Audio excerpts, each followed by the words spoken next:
بلغم آتی رہتی ہے، تقریباً 5 مہینے ہو گئے۔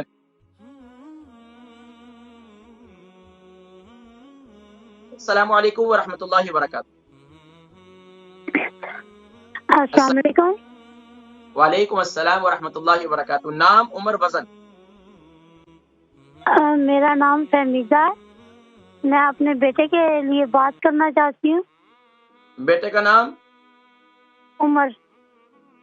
جی، عمر کتنی ہے؟ عمر کی ایج کتنی ہے؟ 19 سال۔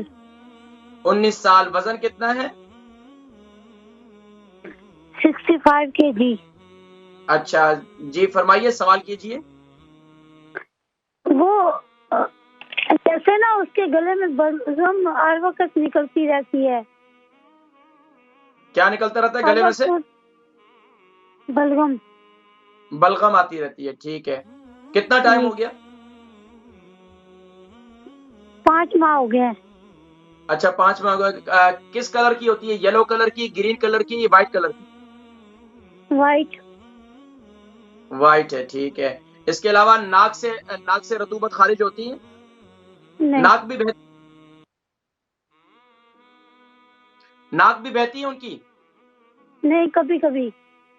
کبھی کبھی، ٹھیک ہے۔ اس کے علاوہ باقی تو انشاءاللہ کوئی پرابلم نہیں ہے، آپ انشاءاللہ دیکھیں، میں ذکر کرتا ہوں انشاءاللہ، ٹھیک ہے۔ بہن ہے فہمیدہ، ان کے بیٹے ہیں عمر، ان کی عمر ہے 19 سال، 65 kg ان کا وزن ہے، گلے میں سے بلغم آتی رہتی ہے، تقریباً 5 مہینے ہو گئے، اور بتلا رہے تھے، میں نے پوچھا کہ کس کلر کی بلغم آ رہی ہے، تو بتا رہے تھے کہ وائٹ کلر کی بلغم بہت زیادہ آتی ہے۔ تو پریشانی کی اور ضرورت نہیں ہے، کہ یہ ایسی نارمل ہے، بس اوقات ریشہ زیادہ بنتا ہے، لیکن اس کے لیے کیا کریں کہ جو بھنے ہوئے چنے ہیں، اور نوجوان بھی ہیں، بھنے ہوئے چنے جو ہے اسے دن میں کھلایا کریں، یہ بہت مفید ہے۔ اس کے علاوہ کیا کریں کہ انہیں خاص طور پر صبح کے وقت میں 1 چمچ شہد، 1 چمچ یعنی ہنی، 1 چمچ کلونجی کا تیل اور 1 چمچ ادرک کا جوس رات کو سوتے وقت دے دیں یا صبح کے وقت میں دے دیں۔ بچہ ہے نا، تو زیادہ گرمی بھی نہ ہو جائے، تو رات کے وقت میں دے دیں، کافی ہے انشاءاللہ ان کے لیے۔ ویسے رات کے وقت میں نہ دیں تو بہتر ہے، کیونکہ بچہ بالغ ہے، تو بس اوقات جو ہے پھر دوسری پرابلم بھی کریٹ ہو جاتی ہے، تو آپ اس کو صبح کے وقت میں صبح نہار منہ دے دیا کریں، تو انشاءاللہ دن بھر پھر ہاضمہ بھی ہو جائے گا۔ اچھا، اس کے علاوہ اللہ کے حکم سے انشاءاللہ بالکل ٹھیک ہو جائیں گے یہ۔